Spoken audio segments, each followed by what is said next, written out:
Nous devons être intransigeants avec ceux qui cherchent à rompre l'équité, à frauder et à ne pas remplir donc leur part du contrat social.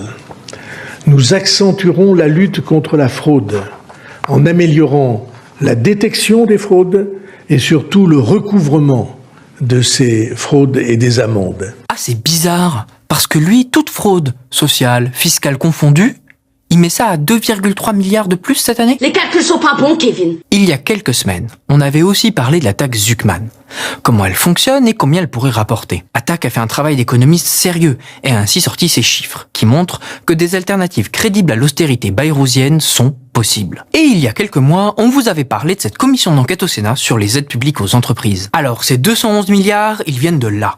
C'est de l'argent que l'État donne aux entreprises. Dedans, on y met des choses très variables. Les crédits d'impôt, les allègements de cotisations fiscales et sociales, les subventions, les prêts et autres dispositifs d'aide aux entreprises. Alors, ce chiffre de 211 milliards, il est un peu particulier. Alors, on a eu déjà alors ce qu'on pourrait appeler une surprise, quand on a commencé les auditions, notamment de l'administration centrale et de Bercy, c'est de voir qu'il n'y avait aucun tableau de bord et que personne n'était en capacité réelle de nous donner un chiffre sur une année 2023 de ce qui était alloué à l'accompagnement, à la compétitivité, enfin les sommes qui étaient allouées aux entreprises en France. Vous avez bien entendu. Jusqu'à ce que cette commission d'enquête s'y colle, l'État n'avait à peu près aucune idée précise sur les montants engagés par ses dépenses fiscales. Et quand l'administration centrale, l'IGF, la DGFiP, le Bercy nous a dit non, il n'y a pas de tableau, mais quel volume ? Combien de dispositifs ? Est-ce que vous savez quelle entreprise touche quoi ? Et que là, on nous a dit non. Il y a eu une évaluation, Alors chacun avait, il n'y a pas de définition précise, et chacun avait la sienne. Donc l'INSEE nous a dit, il y a un plancher à 70 milliards. Très bien.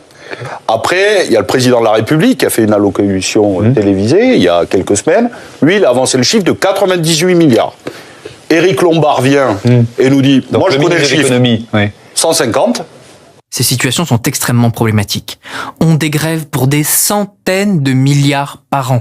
Et on ne sait pas où ça part. Surtout que parfois, ça part dans des entreprises qui licencient et parfois en même temps qu'elles distribuent des dividendes aux actionnaires. Michelin, alors là, on a par exemple des exonérations de cotisations sociales en 2023, plus de 32 millions d'euros, 40 millions en 2024 pour le crédit impôt recherche, et puis il y a un plan de sauvegarde de l'emploi qui concerne 2254 salariés. Si je regarde ArcelorMittal, 298 millions d'euros d'aide et un PSE qui concerne 600 salariés. Auchan, 636 millions d'aides, c'est sur une décennie, 2013-2023. Et là, on a plus de 2300 salariés concernés par un PSE. D'autres entreprises pratiquent même la sous-traitance alors qu'elles prennent largement du crédit d'impôt recherche. On a appris qu'il permettait de la sous-traitance. Donc on n'est pas obligé de salarier des chercheurs dans l'entreprise, mais on peut faire appel à la sous-traitance. Alors, vous vous doutez bien que le MEDEF n'a pas laissé ces choses-là être dites sans intervenir. La question des abus est particulièrement sensible. La querelle budgétaire peut donner lieu à une chasse aux sorcières. Voilà, c'est un biais inconscient, mais en disant c'est qu'il est coupable de ce qui va mal en France.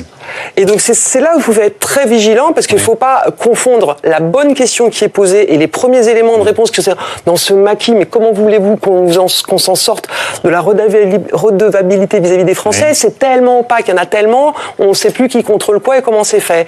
Donc, et du coup, c'est les bénéficiaires qui seraient les coupables. La représentante du MEDEF était très inquiète de la tournure médiatique. C'est tellement un sujet épidermique, voire polémique, que c'est bien d'amener un petit peu de transparence et de clarification là-dedans, parce qu'il y a tellement de fantasmes autour des aides aux entreprises et des grandes entreprises qu'on pourrait croire que c'est des cadeaux aux entreprises et qu'elles font n'importe quoi avec cet argent. Ce qu'on voit, c'est que le bourgeois capitaliste, il tremble. Il vient faire bonne figure, expliquer que dans tout ça, il faut pas tout confondre quand même, hein. Il nous met de la poudre aux yeux avec du vocabulaire d'entreprise pour nous rappeler que ceux qui sont sérieux, c'est eux. Il faut de la rigueur dans l'utilisation de l'argent public, premier sujet, et dans le reporting qu'on peut faire de l'utilisation. Alors, en désespoir de cause, le grand capital essaie de nous gaslighter littéralement. Si la période actuelle consiste à dire on donne de l'argent public pour booster la souveraineté des entreprises françaises, il va falloir encore plus contrôler que cet argent va pas ailleurs. Mais ça a toujours été contrôlé. Ah ouais, ça a toujours été contrôlé. Pourquoi est-ce qu'on n'a pas de chiffres du tout et pourquoi est-ce que les entreprises ont tant de mal à les fournir, ces chiffres? Alors tout d'abord, il n'a pas été simple pour nous de définir ce qui était une aide publique et d'en faire l'inventaire. ce qui est révélateur d'un système complexe. Ça fait du bien aussi d'avoir son propre diagnostic sur des choses probablement sur lesquelles on n'avait pas suffisamment de discernement. Mais ces reporting, ces menaces d'effondrement économique et ces sourires de façade masquent mal cette gabegie modèle géant. Vous vous imaginez s'il y avait 200 milliards du budget de l'État qui était dans la nature sans qu'on sache ce qui se passe avec? On sait qu'Agnès Vermicelle-Depied, elle, on l'entendrait plus jamais se taire. On est verbeux, on n'arrête pas d'empiler. Alors que les entreprises n'arrêtent pas d'empiler les milliards, on nous explique que tout ça n'a rien à voir, il faut comprendre. Tout ça, c'est pour la bonne marche de l'économie. Et même, au fond, si les entreprises abusent, est-ce que c'est vraiment de leur faute ou est-ce que ce serait pas celle de l'État, par exemple? La recherche de coupables liés au dysfonctionnement, est-ce que c'est la sphère privée bénéficiaire et qui cherche à être compétitive et qui crée des emplois, ou est-ce que c'est tout simplement la sphère publique qui a, comme vous venez de l'expliquer fort justement, a eu du mal à se réformer de l'intérieur, et enfin il y a des élus qui sont sensibilisés. Monsieur l'agent, je suis en excès de vitesse, peut-être? Mais est-ce que c'est vraiment de ma faute? Ou est-ce que ce serait pas au fond de la vôtre de m'avoir laissé rouler alors que je dépassais la limite? Le coup de génie d'échec. Prendre la reine adverse, bouffer son propre roi, et clamer la victoire et quand même empocher dans l'opération ces 211 milliards. Par an! 211 milliards! Et pourquoi? Est-ce que ça booste la croissance? Et vous pouvez, est-ce que vous pouvez répondre à la question? Oui, je peux vous répondre.